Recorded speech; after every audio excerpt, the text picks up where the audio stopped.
Kwenye ukuta ni tayari saa 12 za alfajiri majira ya mashariki mwa Jamhuri ya Demokrasia ya Kongo, sawa na saa 11 alfajiri majira ya Kinshasa, makao makuu ya nchi ya Jamhuri ya Demokrasia ya Kongo.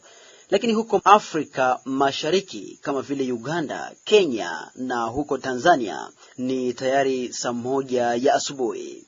Karibu katika habari zetu za leo asubuhi, msikilizaji na mtazamaji wa Kwetu News 24. Habari hizi ni kutoka kituo bora cha matangazo cha Kwetu News 24, habari ambazo zinaletwa na Espoir Mukubore Muhamba. Tutafute kwenye mitandao ya kijamii Facebook pamoja na YouTube ukiandika Kwetu News 24. Usikose kusubscribe, usikose kucomment ili tujue unatupata ukiwa sehemu gani.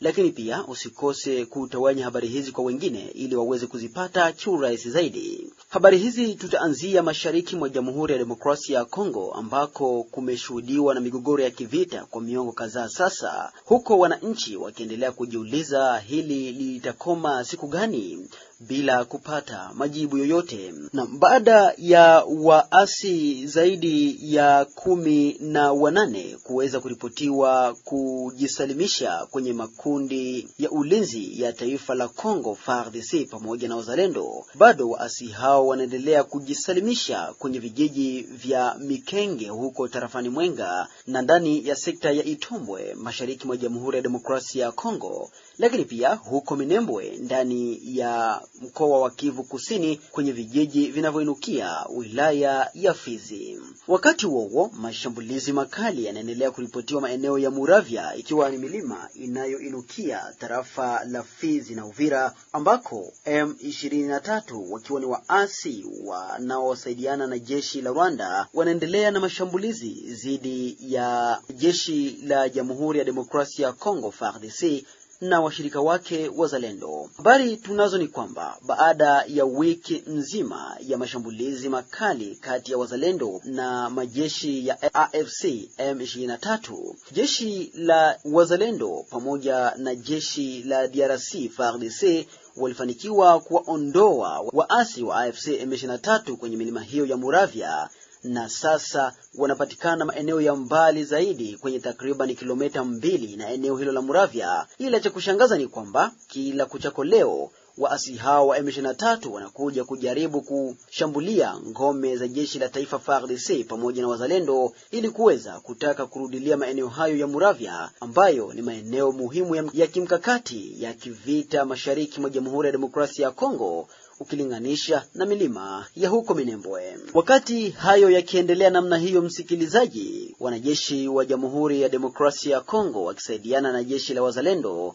wanaendelea kushambulia ngome za adui ambaye ni M23 na kuweza kuwasukuma kwenye kilomita takriban 2 na vijiji vya Muravya vinavyoinukia tarafa za Fizi, Uvira na Mwenga. Vyanzo vya ndani vinasema mchana kutwa wa siku ya Jumatano hii ya tariki 8 April mwaka 2025, mapambano makali yalizuka upya katika maeneo hayo ya Muravya baada ya ndege iliyodunguliwa ya M23 iliyovizia wanajeshi wa Jamhuri ya Demokrasia ya Kongo pamoja na wazalendo kwenye ngome zao za huko Kalingi na Minembwe Center mashariki mwa Jamhuri ya Demokrasia ya Kongo. Licha ya hayo yote, bado wanajeshi wa AFC M23 wanaendelea kujiripoti kwenye vyombo vya usalama kwenye jeshi la Jamhuri ya Demokrasia ya Kongo maeneo ya huko Minembwe na huko Mikenge, milimani mirefu ya tarafa la Fizi, Uvira na Mwenga. Wakati hayo yakijiri maeneo ya Kalehe jimboni Kivu ya Kusini, mashambulizi makali yanaendelea kushuhudiwa licha ya kuonekana kujiondoa kwa jeshi la Asia AFC M23 kwenye vijiji vingi vya mkoani Kivu ya Kusini mashariki mwa Jamhuri ya Demokrasia ya Kongo, ambako wachambuzi wanasema kuwa ni mbinu mpya ya kuweza kujipanga upya kwa majeshi ya AFC M23. Hili linabainika bayana kabisa kwa sababu ya mashambulizi ambayo yanaendelea kushuhudiwa kwenye mikoa ya Kivu Kusini na Kivu Kaskazini mashariki mwa DRC.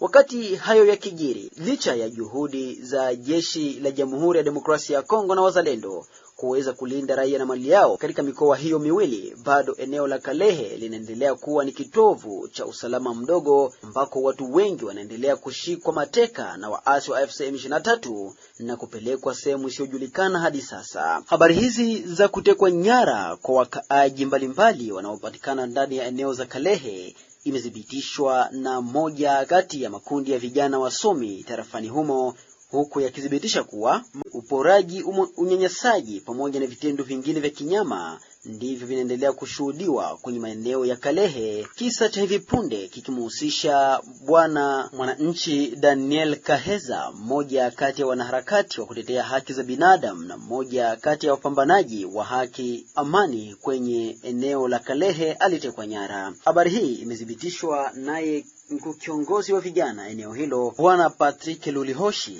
kiongozi wa vijana ndani ya tarafa la Kalehe. Huyu amesema inaonekana alichukuliwa na waasi wa M23 pa Mbinga North tarafani Kalehe, jimboni Kivu ya Kusini, alipokuwa akirudi nyumbani kwake. Tusikilize bwana Patrick Lulihoshi akijieleza kwenye mic ya Kwetu News 24. Uongozi wa Parlement de Jeunes ya territoire ya Kalehe inapiga marufuku kuondolewa kwa ndugu Daniel Kaheza Mushonga, akiwa defenseur ya droits humains na akiwa pia president ya société civile ya groupement ya Mbinga Nord sous-noyon ya société civile mnamo territoire ya Kalehe. Organisation ya droits humains ambayo inaitwa ADPED, ikiwa organisation inayoongelewa juu ya uteteaji wa haki za binadamu, umeonyesha kuwa ndugu Daniel Kaheza Mushonga aliweza kuchukuliwa siku ya pili tariki 7 mwezi wa April mwaka huu tunao, ndani ya Centre de Négoce ya Nyabibwe mnamo territoire yetu ya Kalehe province ya Sud Kivu. Waasi ambao wamembeba ni hawa watu wa M23 AFC. Mpaka sasa hatujajua kiini cha kuweza kubeba ndugu yetu Daniel Mushonga. Tunaomba vitu vitatu sisi sawa vile Parlement de Jeunes ya territoire ya Kalehe, wamwachilie ndugu yetu bila shurti yoyote, kwa sababu mteteaji wa haki za binadamu iko na uhuru wa kuweza kutetea watu. Ya pili ni kuweza kuprotege familia yake inayoonekana mahali pale, kwa sababu M23 wale wiko na ile tabia ya kurudia nyuma, kukuwa banaintimide familia yake na mtu mwenyewe bameporte disparu. Na kitu ya tatu, kuweza kuprotege tous les défenseurs des droits humains benye banaonekana katika tarafa la Kalehe ambako AFC M23 wanaendelea kudhibiti. Tukiendelea bado kusalia nchini Jamhuri ya Demokrasia ya Kongo, msikilizaji, hatua ya serikali ya DRC kuingia kwenye mkataba na Marekani ili kuwapokea wahamiaji waliofukuzwa katika nchi hiyo imeendelea kuzua mtizamo mbalimbali ndani ya nchi ya DRC. Wanaharakati wa Lucha, ikiwa ni miungano ya kutetea haki za binadamu, na wanasiasa wa upinzani wanapinga mpango huo ambao serikali ya Kinshasa inasema itagharamiwa kwa 100% na serikali ya nchi ya Marekani.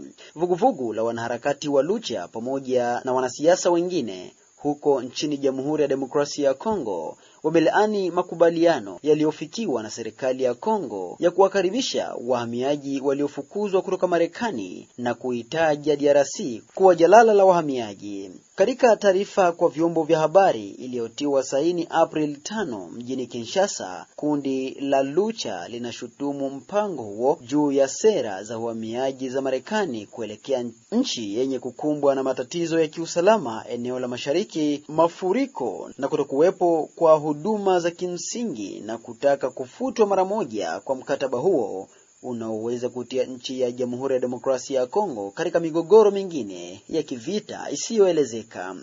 Msikilizaji, kufikia hapo tumeshusha nanga kabisa katika habari zetu za leo. Ni kusihi sana usikose kusubscribe channel hii, usikose kucomment, usikose pia kulike ili uwe wa kwanza kabisa kupata habari hizi. Mimi ni Espoir Mukubure. Kwaheri.